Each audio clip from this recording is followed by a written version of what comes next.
What's good, y'all? It's your boy No Big Deal, and this is Creative Control, the podcast where we dive into music, God, and the intersection of creativity and faith. On today's podcast, we have some of the founding members of the Cove, the Christian nightclub that has been making headlines across the nation. Welcome to the show, y'all. How y'all feeling? Doing great. I'm doing great, man. Y'all want to introduce yourselves to the people real quick? Yeah, so my name is John Diggs. My name is Carlton Bass. I go by Bass. I'm an artist based out of here in Nashville, Tennessee. My name is Darren Starks. I'm a podcaster and also head of all things community at the Cove. Fire. Y'all have been going crazy, especially over, it's only been like a year, right? Not even a year, right? Yeah. So for those people who have not caught up yet, y'all describe to them, what is the Cove? I feel like a nightclub doesn't exactly do it justice. Yeah. I think that the Cove is an experience. To find community is the main goal, but it's an experience. So you come in and you get a different colored wristband, and we divide you up into teams, but the wristbands also help with our community building experience where you talk to people, you engage, and so we group you up by a wristband. And then from there, you just go throughout the night with the DJ set. You get the gospel presentation, you get worship. And so we really try and integrate a lot of different things into what we call a nightclub. Yeah, that's fire. So like a Christian nightclub, a lot of people, they've like never heard of that before. And so it's kind of like this, it hooks people in like really quick, and you kind of gave like the mechanics of it. But how did you guys like come up with the idea? Like where did it spark from? We have different origin stories or origin points. So for me and Darren, we met back in like 2021. Yeah, I think that was it. We met at Passion in Atlanta. And so for us, we got really close and really connected with a group of like 10 other guys. And we realized like we need community. Yeah. So he lives 3 hours away, and Darren has come down to Nashville. We've gone up to Louisville. We've gone back and forth just to maintain that sense of needing each other. And so we realized that as young adults, once you get out of college especially, you don't really have something consistent other than church to find community. So if you're not a part of a small group, if your church ministry doesn't have a lot of people your age, you're really struggling as a believer to go somewhere and find community. So at the last Smoke Fest, we really got connected with Bats and Aaron Dews, and we're like, look at how many people came out to Nashville of all places. Yeah. So why not do something like that here? And so I had been to a Christian nightclub before, and just seeing what was all in our heart, we're like, why not? Let's lock this in. And so, yeah. That's fire. Yeah. So, we have the honor of having you guys be a part of Holy Smoke this year, hosting the VIP after party. We were shooting some content for that earlier today. So it's kind of a dope, like full circle moment, because part of the team got to know each other at Holy Smoke, which, as you said, that's like part of our passion too, is creating events and spaces where believers and non-believers can come and experience community and the love of God through art, the beauty of God through art, and exchange music together. And so it's like very fire to know that this other movement, like you were able to meet some of the people who are part of your movement at Holy Smoke. That's like so fire. So we were like, yo, how do we like, collaborate? And I think the after party this year is going to be like, it's going to be the best one. I already know. Definitely looking forward to it. Yeah. It's going to be the best one for sure. So you gave like the mechanics of the Cove, and you kind of talked about the mission. How would like all three of you, how would you, in your own words, describe like the Cove, or even the like the movement behind it? Yeah, most definitely. I think the Cove is an opportunity for people to go against the norms and what our current ideas for like a nightclub is, for what when you hear rap, there's an image that pops into our minds, whether it might be like because of bad reasons, because of stuff that we grew up and we saw. But I think a Christian nightclub, when we hear the Cove, it gives us an opportunity to change the narrative that has been pushed forward for years.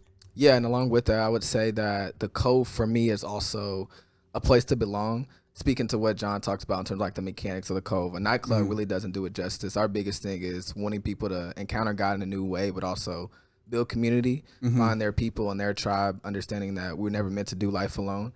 And so especially for our generation specifically, when we talk about young adults and Gen Z, especially with like the loneliness epidemic that we're all talking about and people are going through and feeling actively, it's like the biggest question a lot of us have is like, all right, where do I go to find community? Like when I'm walking into a different room, a new city, a new job, stepping into adulthood, like how am I going to make friends? Where am I going to find my people? And so I think that is like the space that Cove is also creating, which is like, I think amazing.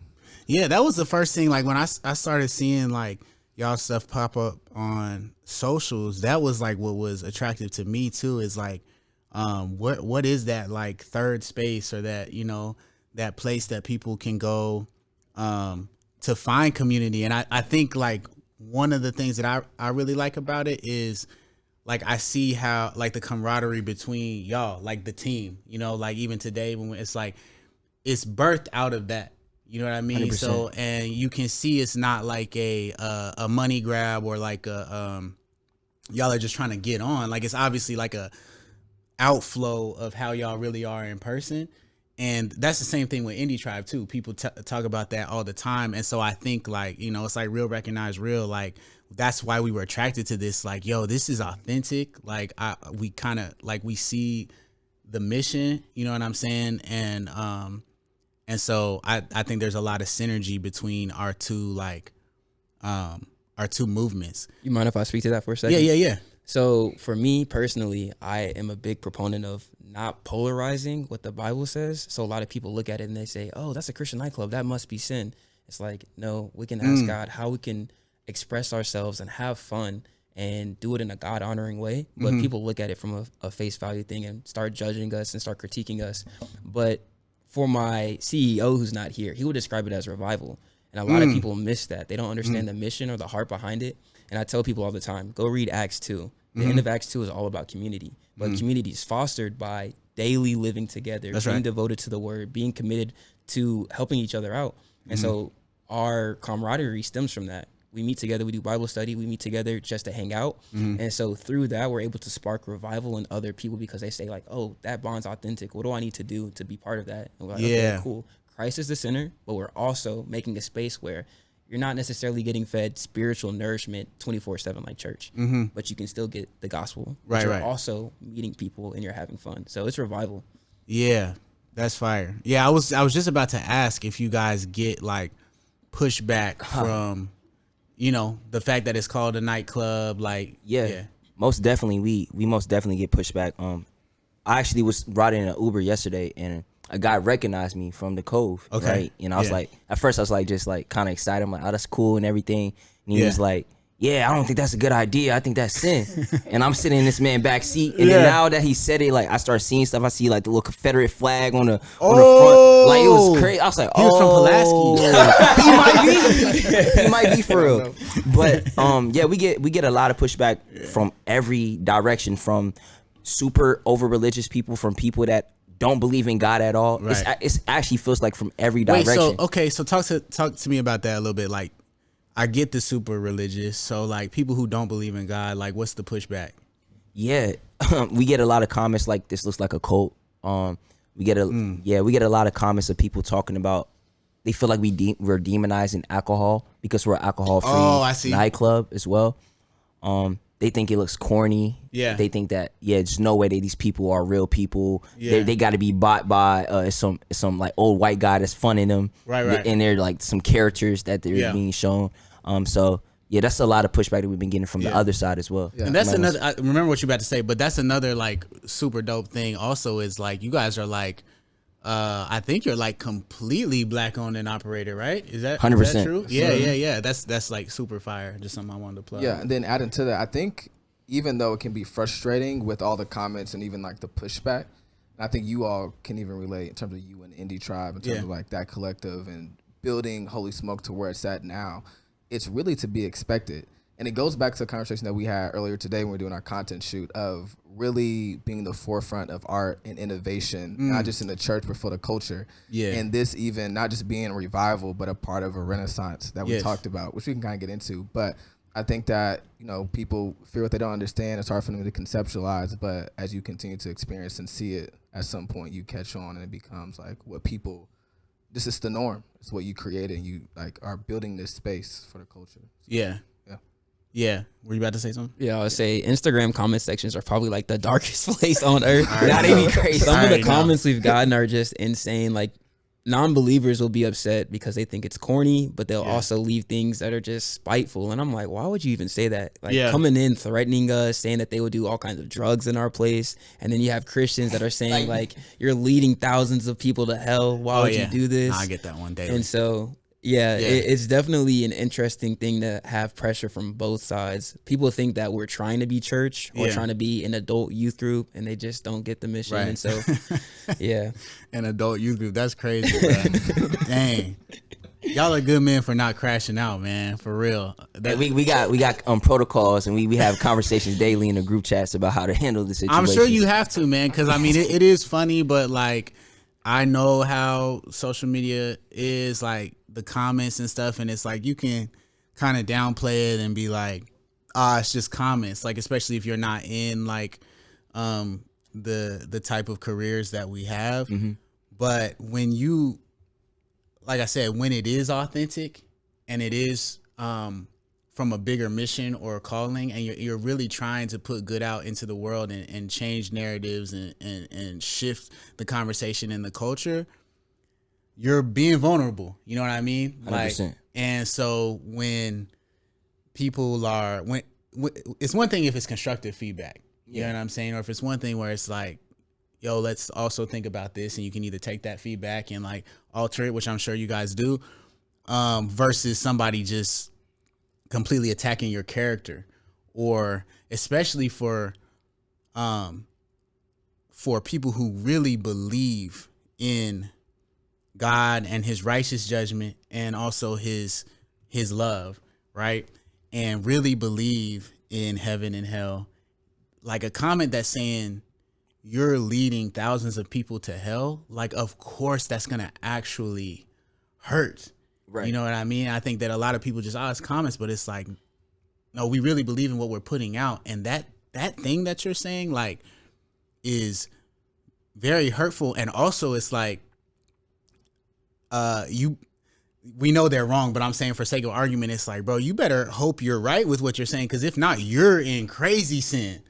Like you're in crazy sin to say that about somebody. Right. We have like sometimes we have guys that like make videos over and over again, like breaking down each frame for our videos, like a frame of our hand like went up, like going crazy, and I'm like, dang, like you really believe what you're saying, and I don't think they also understand the consequences of that as well. Yeah, like you just said, like I hope that you're speaking this from a place that it's real, because the consequence of that is crazy. Right. Yeah, you're slandering, like, you know, the body.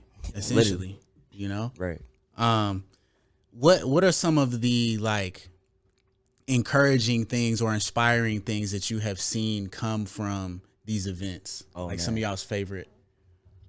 I think we had this conversation earlier. One of the biggest things that's been unexpected is the way we've been able to bring people together. So hearing the testimonials of the actual attendees and having people come up to us and telling us, yo, like I've met my best friend at this, I met someone at this event, now they're my best friend, and I hang out with them, and or like, yo, we made this connection and now we're tapped in, it's my accountability partner, whatever the case may be. So people actually coming here, maybe just for the fun and what they see on social media when it comes to the DJ set and maybe even the shock value of it being a nightclub, but actually taking what they have at the Cove and it leaves with them when it comes to what we're really trying to build. So I think that's one of the biggest things for me, kind of speaking to what I meant earlier. I think it's cool because being a part of something like this, it transitioned from what we originally thought. Like God, he changed it completely. So we just thought it would be something fun, but a ministry component is there. So it helps us grow personally. And Aaron Dews and I we casted out our first demon at the Cove. Oh, wow. Crazy, right? Yeah. So we just never know what God's going to do and how God's going to move. And not to scare the audience there. Like that doesn't happen normally, right?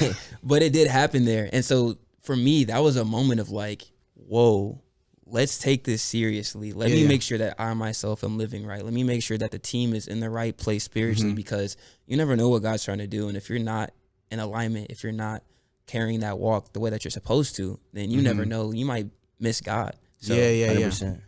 Yeah.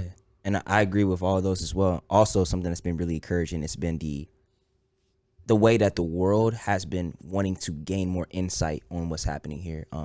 We've been picked up by the Associated Press. Yeah. We got on the late night show. Crazy. There's been a lot of opportunities. The guys, some of the other co-founders, when they did, what was it? The Huckleberry? TBN. Yeah, I apologize, but we've been on. There's been so many people from all different backgrounds of life.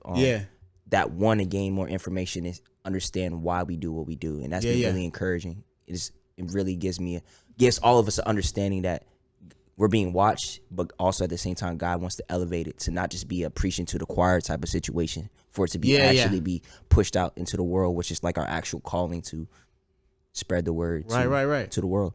So was it Colbert that it was on? Yeah, Stephen Colbert. And how I saw a couple clips from it. I didn't see the actual episode. How was like in these mainstream arenas, are they like friendly to the Cove? Is it a mixed bag? Like, what is the response? I think it genuinely just depends on who it is. Yeah. So like even with the TBN part, it was so funny. We're looking out into the audience and there's a bunch of people that don't look like us. That right. 50 years plus. Yeah. Shout out TBN, but that's TBN. Right. That's TBN. And so we're going into it thinking it might be hostile territory. And they're like, yo, this is awesome. Like we love what you're doing. We want to send our kids here versus somebody more like, I think that, shout out Ruslan. He gave us a more, like hesitant approach. You know how he is. And so he tries to be fair and he didn't slander us. We really appreciate that. And then you just have people that are just like, yo, this is not of God. This is so demonic. So it really does depend on somebody's background. Yeah. Was the like kind of the bigger, more neutral, like Associated Press, Colbert, was it just like they were just covering it? Basically, just like, Yeah, so we cover it. And it's just ironic how social media works. The moment we say we're not for something, like no drinking, no smoking, no twerking, for example, those are the 3 rules of the Cove. No drinking, no smoking, no twerking. Exactly. Okay. And so the moment that you're saying that you're for something, then you're automatically against something. So then you have a lot of people in our comment section saying, oh, well, drinking's not a sin. It's like that wasn't the conversation that we were trying to have. Right. And so, it's just very polarizing what we do, and we understand that. And like you said, we have to keep each other grounded. So But I think even with that, to your point, is the coverage even from like the mainstream media, especially with like the Stephen Colbert show, like the late night show, and even Associated Press. I think like when people take that invested time to want to really understand what's going on, is when like that reception really comes and you get to see the full beauty of what we're talking about when it comes to revival and renaissance and the transformation that really happens. And so I think even with some of the negative that naturally is there, I think the overwhelming response has been super receptive. And we're seeing that even from the people that are coming month after month, which is amazing. Yeah. So no drinking, no smoking, no twerking. These are the 3 rules. How did y'all come up with like boiling it down to that? A big part of being in community. And what is twerking? It's how did Aaron describe it? I think he said it was suggestive dancing, gyrating. Suggestive dancing and gyrating in various shapes. In various shapes. Yeah. Octagons. No octagons. Trapezoids. Yeah, don't move your bottom in no shape. No circle. Squares. None of no that. throwing it. Okay. Okay. We have to define terms. No, for sure. For sure. It's a clarifying question. Do proper research. Yeah. Okay. It hasn't happened yet, but that was we'll to him. see. But yeah. A big part of being a facilitator of community is understanding how to lead God's people, and how to keep them safe. Yeah. And so I think that a lot of times people ask a question of, I saw this in a sermon. He said a lot of people ask the question of, is it sin versus is it wisdom? And so he said a lot of people end up in sinful positions because they're making a lot of unwise decisions. And so for us, we understand drinking is not a sin, but if we have alcohol in a place where there's a lot of people who's facilitating the drinks, what might happen if somebody is under the influence? Are we held responsible? Are we held liable? Same thing with smoking. Like whatever your stance is on smoking, we just understand the Bible says be sober. So why not implement that rule? Then with the no twerking rule, we understand you put a lot of young Christians in the same space together and they're attracted to each other. Things can happen. Let's minimize the opportunity for the devil to take foot. So, 100%. And also at the same time, a lot of our audience as well as young women. Right. And we want to do our best to protect those young women as well, and create a safe environment for them to be able to have fun without having to think about a guy being drunk, somebody blowing smoke in their face, or suggestive dancing. So that's one of the most beautiful things I've seen in like the clips on socials, on the internet, is like there's a lot of clips of women like having fun, bro, like smiling, like participating, like in the dance battles, and like just like being able to experience happiness, like you said, without that, like, you know, we see these conversations of women have a lot more to think about in public spaces than men do. You know what I mean? And it's like to have a space where, man, you don't have to worry about that here. That's a beautiful thing in and of itself. You know what I mean? Like, yeah. I'll say we do take that seriously too. So if you come there, we will kick you out. We've had it happen before. I was gonna ask. Yeah, we've had situations where there have been men that are on different type of timing, and even for our training, like we will have volunteers. We walk them through, hey, these are the signs of somebody that's being a predator. So look out for these, and we'll have our security there come and eject them. Like, we take this so seriously. So we want to cultivate a space where people can have fun freely, and to do that, we have to make sure that safety is enforced. Right. Yeah. Yeah, and I think it also goes to not necessarily intentionally trying to be countercultural per se, but just a result of it. It's breaking down this norm of what it looks like to have fun. Yeah. Because there's also this idea that, okay, to enjoy myself on a weekend or a setting with my friends, it has to look a certain way. I have to pick up a drink. I gotta smoke and or X, Y, and Z. So it's also breaking that down and realizing that you can enjoy yourself in a safe way that honors God, and you don't have to be a hermit in the house all the time. So I think a part of that is also just, you know, bringing that, you know, just fun and joy to life that honors God simultaneously, and breaking that misconception down a lot of people have about Christianity or just walking in faith in general. Do you guys see a connection between the celebrations or even like celebratory nature of feasts and things in Scripture and what you guys are trying to cultivate with the Cove? Have you thought of that before? Yeah, 100%. One of our big ideas with the Cove is come and break bread with each other. Community is not something that is just inside of the walls of the church. I think a lot of times, and I think it comes from a good heart, a good place, and a good intention, but church creates sometimes it creates isolating communities where you feel like you're not able to actually be yourself or have fun in context outside of the church, when the church is actually the people. So that's what we're trying to do with the Cove when you're talking about in correlation with the feast and the things. We're just trying to break bread with each other and like build community. Like, so yeah, one thing, like I had some mentors, because I came up in a kind of like I'll just boil it down to just like a stricter Christian upbringing, you know. Probably a lot of people wouldn't have understood the Cove, like from the tradition that I come from. And when I had like mentors, you know, like 10 years ago, challenge me on some scriptural stuff about the character of God, because I was just like, man, we shouldn't be doing nothing at all. Like, you know, if it ain't Bible study, then we shouldn't be doing it, you know. And they challenged me using scripture about the fruits of the Spirit, you know, joy, about God create like being having a celebratory people, like people who have literally a calendar of feast days, of celebration days, the year of Jubilee, like all of these forgiving debts and then celebrating it, you know. And why would that glorify him if he doesn't think that people could have joy in that way? You know, why does he create all of and actually mandate set aside time? You know what I mean? And so I think that another mission that like we have for the festival, or even like my tours and everything, is like, this is what my mentor said to me, was like, if you're trying to clean God up or trying to make him look any different than how he presents himself, then that's sin. Wow.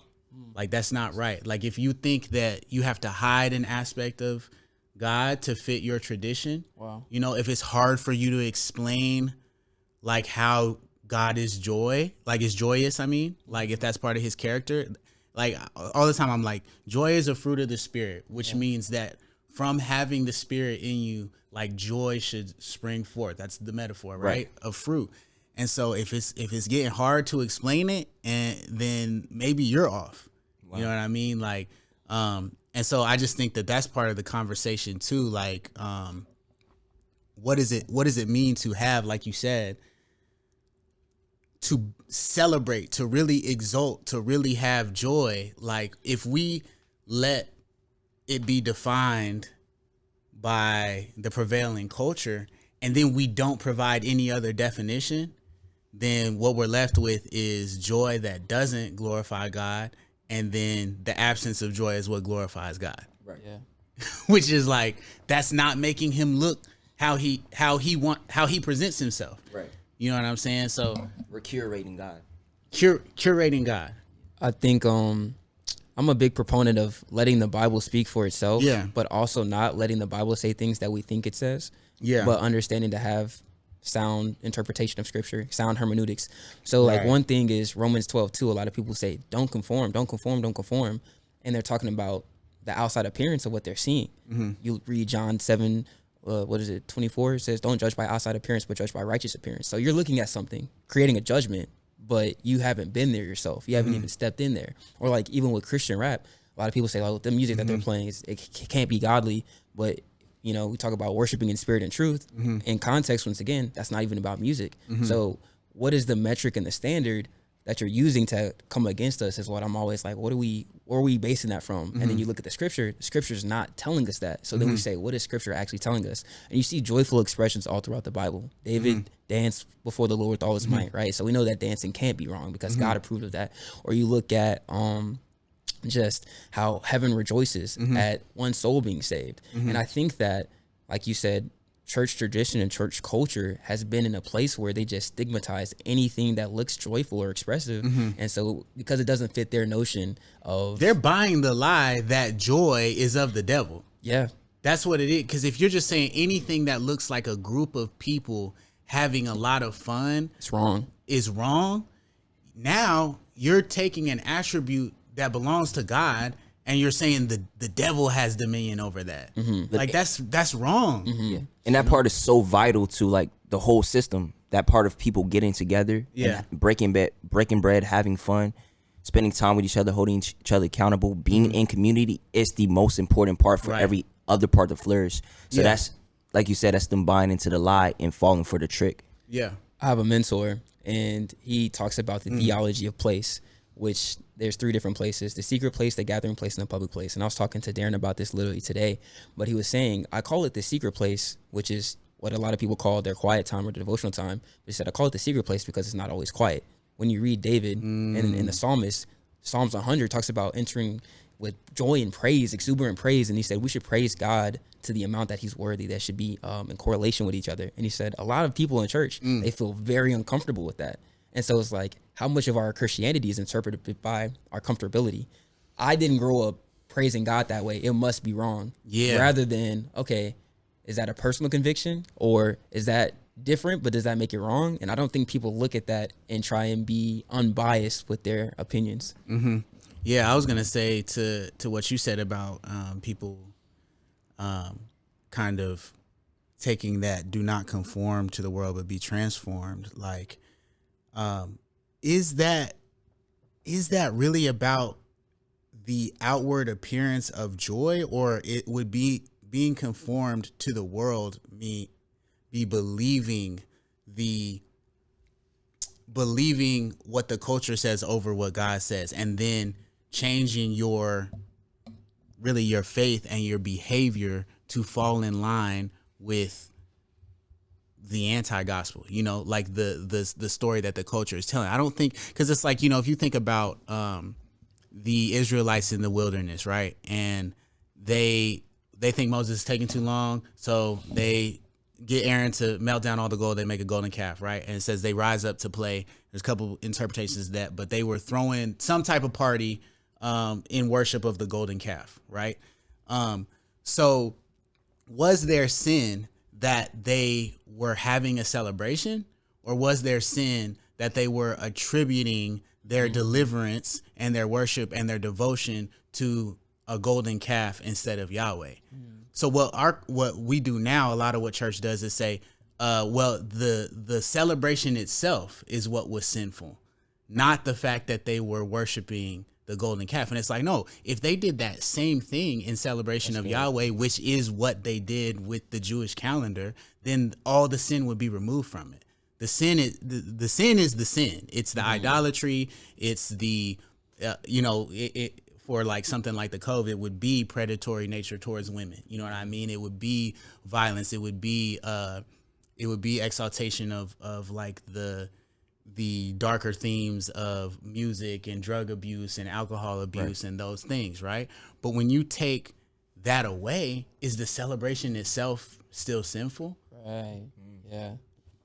And I think that's a good thing because like even just looking at all of Romans 12, right? Like even if following up with like not conforming, it talks about being transformed by the renewal of your mind. So immediately he's not talking about outside appearance. Yeah. And so it's like, how are we conducting ourselves? Are we cleaning the outside of the cup or the inside? What are our motives? Even us doing the right thing with the wrong intentions is wrong. So you might be in church every Sunday, every Wednesday. You might not go to a Christian nightclub, but are your intentions pure? Right. And so like even in, I think it was Malachi, talked about how God wanted them to stop doing the things that they were doing, the religious protocol, because they were doing it with the wrong motives. Right. And so it's like, that's the Pharisees too. It's all throughout the gospel. Exactly. And so it's like, yes, you guys whitewashed tombs might look better. I wasn't calling you by that. I was just, you know what I'm saying?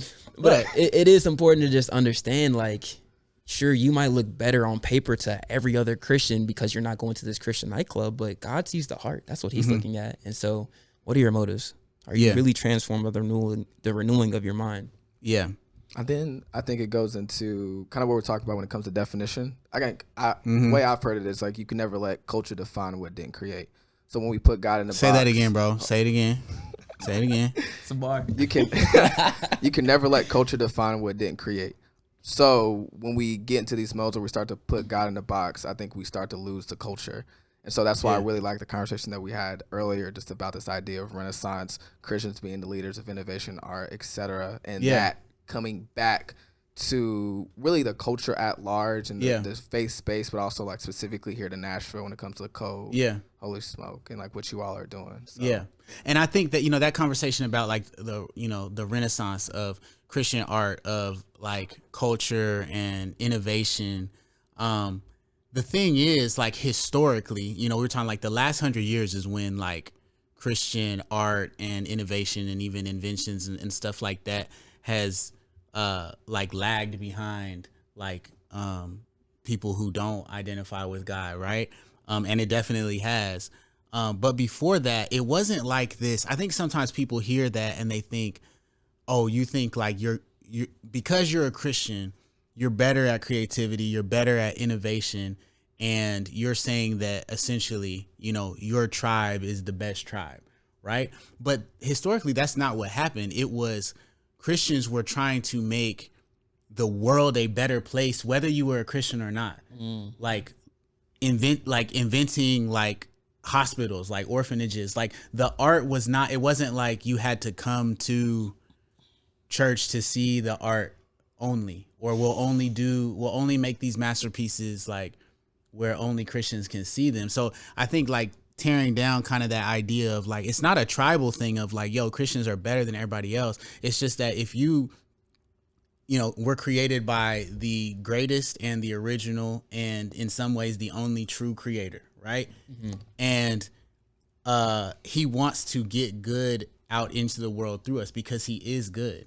Right, he causes like rain and sun on the righteous and the unrighteous. He wants to do good to the people that have his image, and so that with that being our motivation, of course, we should be like, man, how can I? Whatever I'm doing, really, which that's another like theme of this podcast is like everybody's a creative. Whether you're a mom creating like you're a stay-at-home mom, right. Like whether you're a Fortune 500 CEO, whether you're a custodian, like it doesn't matter. Like we all have to come up with creative solutions and creative ways to put good out into the world. Right. where we are. Well, if we're saying we belong to the epitome of good and the epitome of creativity, we should be hyper motivated to, with our gifts and talents, do good as much as we are allowed to do with the faculties that God has given us. You know what I'm 100%. saying? I think that's an interesting conversation within itself. Darren and I, especially, we talk about this all the time. Like, your gifting doesn't have to go to the church. And I think the church does a bad job of telling people that, because they say, oh, I see you're a gifted singer, come on the worship team, which in itself isn't bad, but they say, oh, you're an artist, come be on the graphic team. Where are we sending people out into the world to actually be a light? Part of the Great Commission is going out into the world. And so not everybody has to have their giftings used for the church. Some people have gifts that are called to reach the lost. That's what evangelism's for. And so if everybody's just saying, come to the church, come to the church, come to the church, and nobody's being sent out, then how are we being able to make disciples that, you know what I'm saying? How are we able to make new converts? How are we able to, it's a whole other conversation, man. But I genuinely believe the wagons. that people miss out on relational evangelism because they say, oh, I won't do anything unless it's related to the church. Me, I do fashion on my Instagram, but I use Christian songs. That way somebody's like, oh, I like clothes. I've never heard of this artist before, but I like the song. Let me check them out. That's so, I feel like, Yeah. For sure. I would go on a tangent. Hey, I feel it. So this is my Charlemagne moment. So somebody twerks at the club, what happens? Dang. As security gonna get him out. They go. Get him up out of there. No, like that serious. Okay. We're gonna do it discreet though. Yeah, discreet. Sure, oh, sure. okay. So So we're not like, gonna just kinda embarrass like, you, but you're gone. Oh wow. Okay. We've had a couple of people. You've done it before. Yeah, people try and sneak different smoking devices in there, and we were like, Oh, I was gonna say that one's gotta be tough. Like, yeah. Oh, they get pat down. Yeah. Okay. Yeah. So y'all got like a real security situation. Yeah, we're like, legit. We're legit. We have to. We had an incident happen, and then we're like, okay, cool, let's actually step it up. So, you know what I'm saying? We're legit. Well, it makes sense. I mean, at Holy Smoke, we have to have like real security, like to anytime you have like an event that's that big. And we do ours at right now we're doing it at Rocketown, so it's basically the same type of rules that y'all have, just based on the venue. So. Yeah, you do. I was wondering because I was like, we have to have straight up them big boys. Yeah. They out there. Yeah. Yeah. I'm not gonna lie. My brother tried to fight one, man. Oh no, he was going crazy. Yeah. You get it on That's camera? a whole nother podcast though. You get it on camera? Nah. I almost stopped the whole festival though. I'm not gonna lie. I was like, because I was like, it was like that. Chelsea's like, why are you telling this story? But we don't. It's creative control. We talking about security right now, you know what I'm saying? But yeah, my man, like him and my brother didn't like get along. Like he wasn't. My brother should be able to go anywhere at the festival. Obviously, you know what I'm saying? Yeah. He's like, you don't have your credentials, blah blah blah. I'm like, yo, he's with me. Like I'm an owner of the festival. Like you know what I'm saying? He's like, nah, man, I don't know nothing about that. Whatever. My brother is like, you know, he finna go up, and I'm telling the like our what's it called, manager, stage, not stage manager, I'm telling the festival manager at the time, like, listen, man, you got to move this dude to another post or I'm stopping the festival. Damn. Like I was on that. I'm like, man. Bruh, if my brother's not happy, the festival's over, bruh. Wow. You know what I'm saying? So we got it worked out. It'll be priorities though. Yeah, you know honestly. what I'm saying? Like, yeah. hey, man. You know what I mean? But okay, so if you twerk at the Cove, you're gonna get a shoulder tap. Yep. And they're gonna get you up out of there. Yep. Yeah. So John Keith probably can't. He probably oh yeah. He's out of there. Yeah, he's probably not gonna be able to. He can't control himself. But no, I did want to like give y'all your kudos on like the back to the safety for women thing, because my wife's actually been to the Cove to check out like y'all's programming and stuff, and you felt like completely safe, right? Yeah, it was like, you know what I mean? And my wife is definitely not a clubber. You know what I mean? Like she not out like, you know what I'm saying? I wasn't even able to be there. So you know, like that's, you know, kudos to y'all for creating like those type of spaces. Yeah. For sure. So, okay, I want to talk about the team a little bit, because this is part of the team, but you guys have how many in total? We have 7 in total. 7. and you guys have like met each other at various different places, Passion, Summit, Holy Smoke. So 3 of the team is actually like brothers. So it's Okay. me, my twin brother's over there, and then my other brother, he's out of town right now. Okay, got you. Okay. So, I didn't realize that. So, altogether, there's 4 digs. There's 3. 3. Yeah. 3 digs. Okay. So do you guys all like as far as you are united in faith, obviously, but do you guys have different like traditions, different church backgrounds? Like, is that something that you guys have had to come to the table and be like, okay, what are, as we're working on this project together, what are we going to agree to like keep essential moving forward? Or do you guys all go to the same church, all come from the same situation? So a big thing for us is to be a stepping stone to the church. Like, we're not the church, and it's allowed us to be a halfway point for people that won't go to church that might come to us.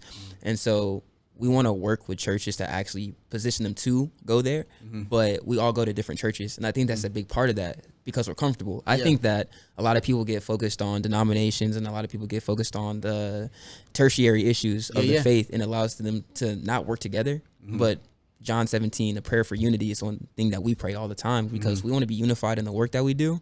And so it's like, yes, we talk about different faith differences, but we're all on one accord. And so we don't go to the same church. We all have different church backgrounds for sure, but we all are on one mission together. Yeah, that's fire.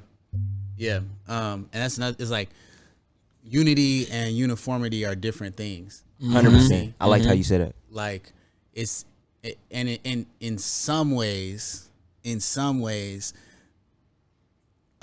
you can see like a deeper, truer picture of unity when people aren't uniform. It's like, well, okay, yeah, you guys are unified, but y'all are exactly the same. Like, that's not tough. It's tough. You've actually done a lot of work if you guys are diverse, but you're unified in what is essential, and that's the same thing with us. Like, we come from different church backgrounds. We go to different churches now. We don't agree on all secondary, we have different personal convictions, but we're unified in the essentials. And that, like you said, that's what allows you to be on mission together and if you have the ability to like major on the essentials and minor on the non-essentials, I will say it was really cool having our first event and seeing the turnout, because us being 7 black guys was like, how are we going to be able to position that to an audience that we're trying to reach that's diverse? But when you look at our content, you would have no clue that it was true. Black owned. And so do we take pride in being black owned? Yes. Is that part of our core identity for what the Cove does? No. Because like it talks about in the Bible, like we're all one in the spirit of Christ. And so we really just desire to have people from all denominations, all faith backgrounds in terms of being in the faith or even outside of the faith. We want non-believers to come and experience the Cove, to experience it, And so part of that really just comes from stressing unity regardless of, what you believe. That's why our rules aren't faith-based. That's why our rules are very straightforward and easy to understand. Yeah. Like we'll have people from different groups, like maybe like the LGBTQ plus community. They say, can we come? And we're like, sure, why not? Yeah, because of course that isn't a barrier of entry for us. Right. But you will hear the gospel. You will get preached to. Yeah. From Christians for the world. So it's kind of like what it's really, really built in. And I think that's been the beauty of it too. I was laughing because I remember after one of our events, somebody came up to me. I don't know what denomination it is, but it's like, yo, can I talk to you? I was like, yeah, for sure, bro. Of course. We're trying to be cordial, the nice little co-founder with the people. So I talked to him. He's like, yeah, man, I love what y'all doing. Like, it's great and it's amazing. But, like during a gospel presentation or worship, maybe y'all can be a bit more like just conservative in terms of like how like demonstrative and stuff y'all are, whatever the case may be. I was like, yeah, for sure. But it was dope. Then you looked at the camera. Like, but it was dope. Like even within that, that they were still able to enjoy the event. We had a productive conversation, and it wasn't like a deterrent of like, oh, I'm not coming back, or it was a fallout. And so just being able to hold that type of space, to your point of not it having to be uniform, but we're still unified in that people can have experiences, even from their different backgrounds. So just firsthand experience in that to an extent. Yeah, 100%. Like we had like a 60-year-old couple come in. Oh, really? Yeah, That was crazy. That was amazing. They had full grades, just sitting in there having a great time. Said they're gonna come back. We have young people, 18. We got people sometimes 30 years old. Australia. We got people that come from Australia, Canada. We got people that are driving down from Washington every event. We have a very diverse crowd, and we're extremely grateful for it. Yeah. Is part of the plan to expand the Cove like to different cities, or do you just want to like build it here? Expansion is definitely in the works, but for right now we're just focused on, Nashville and cultivating something cool in Nashville, because each market looks different. Tying back to the conversation that we talked about in Atlanta has a Christian rap culture, so you're able to play whatever you want in Atlanta. At the Cove, it's like, let's make sure that we're playing something here that fits the demographic that we have, and so there's just different hurdles that we have to hop over one at a time. So we haven't gotten there yet. Yeah. And also, I think it's a blessing that we're able to tap into the Nashville market, because we get to learn how to actually engage people. It's not a situation where we just click this joint and they're going to do the work for us. We have to actually learn how to engage with our community, how to engage with the crowd, how to keep them like having fun. I think that's a blessing in disguise. Yeah. So that's why we're really trying to focus and hone in on the Nashville market, because if we can do it here, I feel like we can do that everywhere else. Yeah. That's fire. Within the team itself, you guys you're a very diverse group of people. So what do you guys do outside of the Cove, like individually? Like what do you guys pursue? Right. So I work full time for a ministry, but on the admin side, I help out with their social media marketing and their graphic design. So I do that. I own a clothing brand, which shout out Bats. He's wearing something from my brand right now called Center to Saint. And I do social media content. So on Instagram, I do fashion content. And then TikTok, I have a platform that's pretty sizable where I talked about the gospel. I'm on a hiatus right now, but that's the gist of what I do. You want to plug the rest of the group? Or are we just doing us? I can However talk y'all about, want to do it. I can talk about the guys that aren't on cam. cam. Expensive thing. Go ahead. Yeah. So we've got Aaron Dews back there. Just dropped a phenomenal R&B album. Fantastic. He's also hosts all with our social media. That's what he does full time as well. Jordan Diggs, also lead guy for our content creation. We have 4 or 5 content creators with big platforms, but he's the brains behind everything we do for the Cove.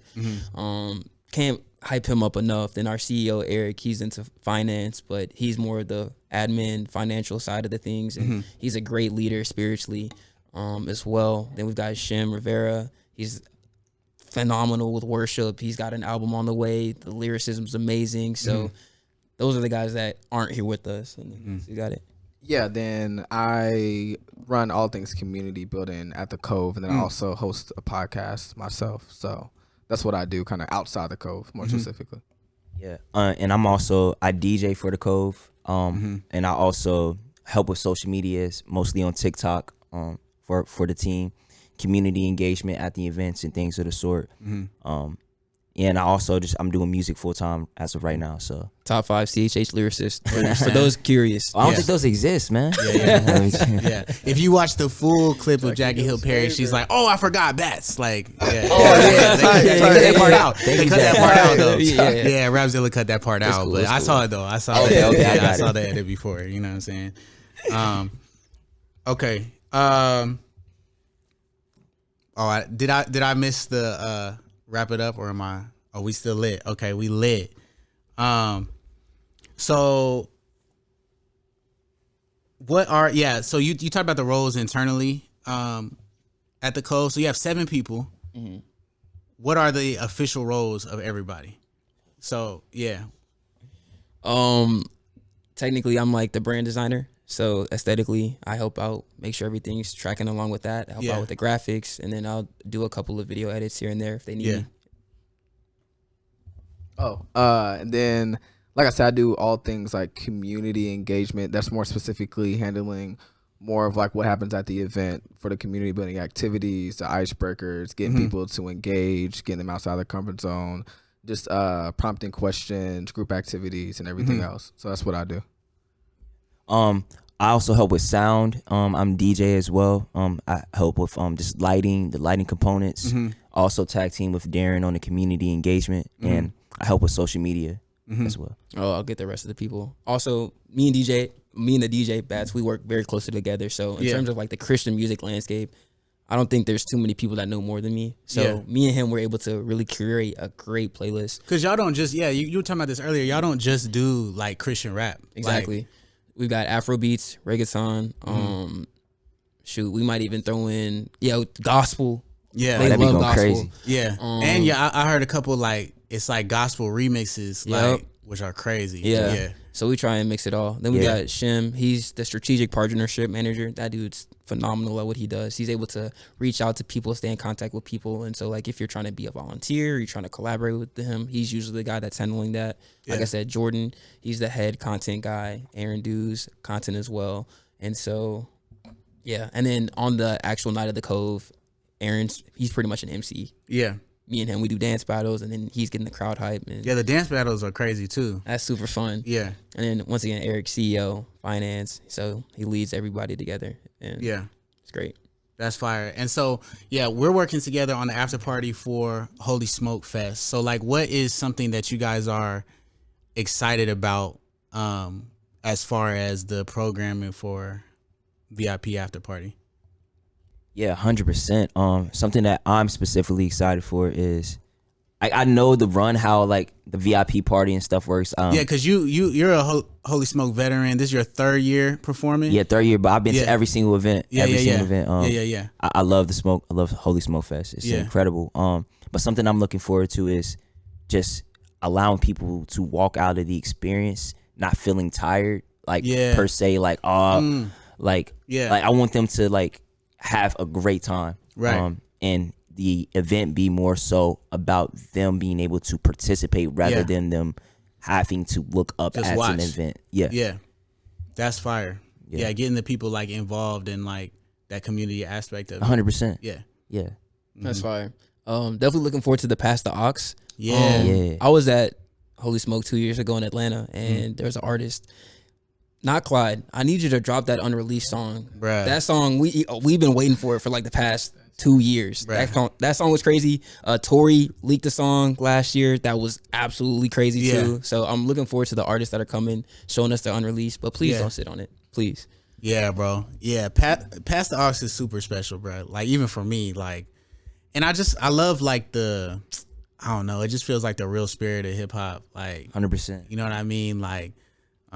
It's and even the event space itself, like at the Rocketown Skate Park, is just like,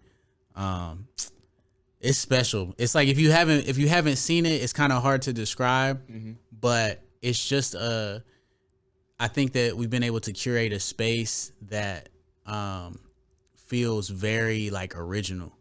You know what I mean? And I think that you guys are going to add to that for sure. Because when we're talking internally, we were thinking the one thing that the VIP party is kind of missing is, like you said, like that energy situation. You know what I mean? Because festival's long. Yeah, like, they've been there all day. But it's long, and they've been there all day. And we talked to y'all about it. Like, they love it. They have a good time, but it's like they're losing energy, you know, by the end of it, you know.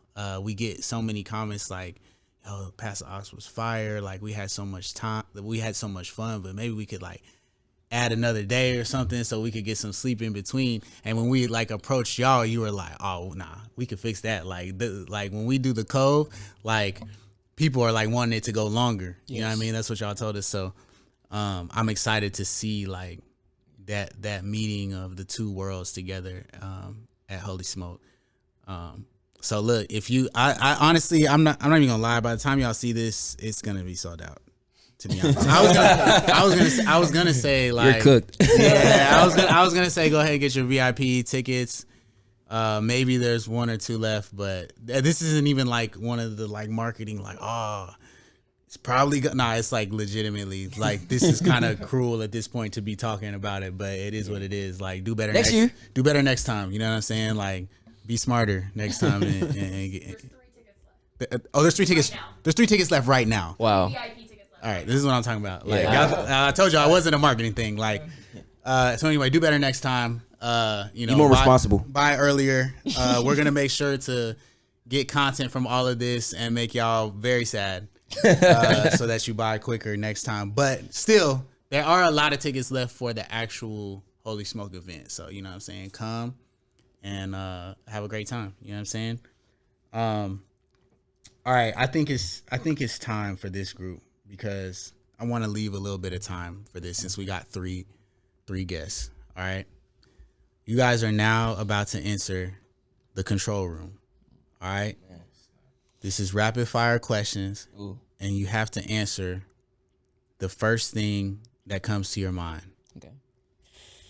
But also, we got to figure out how to do this because we got 3 people. Okay. So we got to have like a rotation. All right. You know what I'm saying? Yeah. So go John, me, then Darren. Cool. Okay, y'all got the rotation? Got it. We got it. All We right. got it. Question number 1. First thing that comes to mind. If animals could talk, which one do you think would be the rudest and why? Honey badger. They just got attitude. Like, I don't know. Okay. No, you know what? I respect that one. I'm not going to lie. All right. Oh, yeah. Oh, yeah. Oh man. Nah, this the one. Would you rather fight 1 horse-sized duck or 100 duck-sized horses? 1 horse-sized duck. That's your answer, or you're asking? No, that's the one. Okay, why? A bunch of them, like they're gonna be like, my endurance is gonna get worn down, right? And then I'm gonna feel bad because I'm like crushing like little size horses. Like I really got to stump on like a little size horse. That's crazy. So I'd rather just take on one big scary thing and I'll be fully in it. Like My money's on the duck though. Nah, but Bats you know is what light. it is? A duck is soft though. Like it's Whoa, like a whoa, bear. Whoa. Is it soft because it's small though? It's Are you sure? I feel like 1 throat chop is cooked. Personally. A horse-sized one? Yeah. That's my tactic. I'm going for the kind eyes. of fragile. The duck just kind of fragile to me. I don't know. Y'all know they could fly, right? They gotta see me. Oh shoot. They gotta see me. But I'm gonna be really determined because I'm gonna be scared of it. So I'm like, yeah, you gotta go. Okay. But like all a little right. bunch of horses. Your answer is your answer. Actually, Bats might quadruple somersault flip. He just be pulling stuff athletically out of nowhere. Yeah. Okay. All right. Hey. Okay. All right. Here we go. Next question. What's your go-to dance move? My go-to dance move. Yeah. I think this was the perfect person for this. I'm gonna say probably I'm probably stuck in like 2015. I'm a nice little like hit the folks. You feel what I'm saying? Yeah, like that's if I'm at the Cove, you know what I mean, we got the dance circle going on. He's never been in the the middle. beat about to drop, you know, I'm getting everybody hype and he's like, never been that guy. Yeah. yeah, I'm just hitting that. Like It's no matter what song, like matter what, reggaeton, Afro beats, hit them. it folks. can low key like go with anything. You get something more aggressive. Never would have made it. Marvin Sapp hit them. Yeah, or folks. something just more calm. Like it's like versatile. You know what I Okay. mean? Okay. All right. It's All right. Hey. versatile. Okay. All right. You ready? Yeah. Favorite No Big Deal lyric? Ooh, dang, you put me on the spot with that one. Dilly, I came with the sticks. That's what's on my mind right now, though. That's not my favorite lyric. Suicide Nest is my favorite song, though. You ready?